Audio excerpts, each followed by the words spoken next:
கோபி இனியாவை வந்து இப்போ காலேஜில் ட்ராப் பண்ண போகிறாரு அப்படின்னு உடனே எல்லாருக்கும் அது ஓகேவா இருக்குது. ஆனால் செல்வி மட்டும் ஒரு கேள்வி கேட்குறாங்க. இருக்கிற ஆத்திரத்தில் கோபத்தில் அப்படியே வந்து இனியாவை தான் கூட வச்சுக்கணும்னு அவர் நினச்சா எதுவும் பிரச்சனையாவாதா அப்படிங்கிற அந்த மாதிரிலாம் வந்து அவர் எந்த ஒரு விஷயத்தையுமே வந்து தான் பிள்ளைங்களுக்கு அஃபெக்ட் பண்ணுற மாதிரி எதையும் பண்ண மாட்டாருக்கா. எடுத்தோம் கவுத்தோம்லாம் என்ன வேணால் காயப்படுத்த நினைப்பாருங்கிறாங்க பாக்கியா.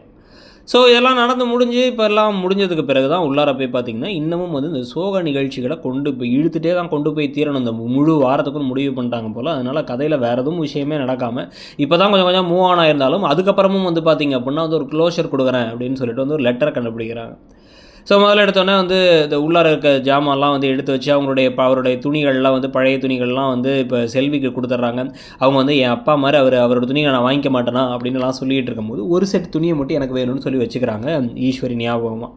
ஸோ அப்போ அந்த சமயத்தை அவருடைய டைரி அவருடைய ஃபைல்ஸ் எல்லாம் எடுத்து பார்க்கும்பொழுது வந்து பார்த்திங்க அப்படின்னா அதில் வந்து ஒரு ஃபைலில் வந்து பார்த்தா ஒரு உயில் மாதிரி ஏதோ இருக்குது. அதில் கூட லெட்டர்ஸும் இருக்குது.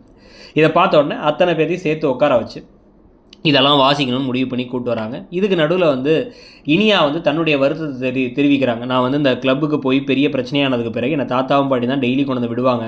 அதுக்கு எல்லோரும் கிண்டல் பண்ணுவாங்க, நீ ஸ்கூல் குழந்தையான்ட்டு. நான் கோவப்படுவேன், ஏன் வந்தீங்கன்ட்டு. இப்போ அவரால் வர முடியாதுல்ல அப்படின்னா அவர் உன் கூட தான் இருக்கார், நம்ம கூட தான் இருக்கார் அப்படின்னு ஆறுதல் சொல்லிகிட்டு இருக்காரு கோபி.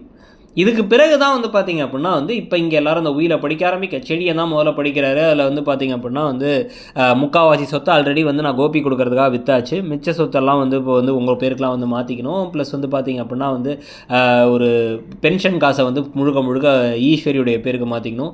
2 மோதிரமும் ஒரு செயின் இருக்கேன்ட்டு அதில் ஒரு மோதிரத்தை வந்து ஒவ்வொன்றும் என் இப்போ வேறு பசங்களுக்கு செயின் வந்து என் பேத்திக்கு. அதுக்கப்புறம் வந்து பார்த்திங்க அப்படின்னா வந்து இனிமேல் பென்ஷன் காசில் ஒரு அமௌண்ட் எடுத்து கொண்டு போய் வந்து இனியாவுக்குன்னு ஒரு அக்கௌண்ட் வச்சுருக்கேன் நான் இப்போ கல்யாணத்துக்காக அந்த அக்கௌண்ட்டில் போடணும். அப்புறம் அது மட்டும் இல்லாமல் வந்து பார்த்திங்க அப்படின்னா வந்து இதுக்கப்புறம் எனக்கு வரக்கூடிய காசில் ஏதோ ஒரு பேங்க்கில் வச்சுருக்க காசு இருக்குது. அந்த காசை வந்து பிரித்து பாக்கியாவுக்கு பாதியும் ஈஸ்வரிக்கு பாதியும் கொடுத்துடணும் அப்படின்னு எல்லாத்தையும் எழுதியிருக்காரு. இதெல்லாம் செடியன் தான் பார்த்துக்கணுன்னு இருக்காரு. ஸோ இதுக்கு பிறகு ஒவ்வொருத்தங்களுக்காக கடிதம் எழுதியிருக்காரு. அந்த கடிதத்தை தான் வாசிக்க ஆரம்பிக்கிறாங்க.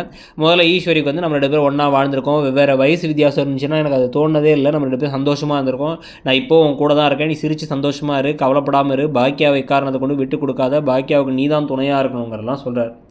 அதுக்கு பிறகு பாக்கியா கலந்த லெட்டரில் பாக்கியா நீ மற்றவங்களுக்காக நிறைய வாழ்ந்துட்ட, உனக்காக வாழ ஆரம்பிக்கணும், நீ அழுத காலங்கள்லாம் முடிஞ்சிருச்சு, எனக்கு மகள் இல்லாதங்க குறைய வந்து நீ தீர்த்து வச்சிட்ட, நீ தான் வந்து எனக்கு வந்து ஒரு மகளாகவே இருந்திருக்க, எனக்கு அவ்வளோ சந்தோஷம் நீ எனக்கு கிடச்சது எங்கள் வாழ்க்கையில்.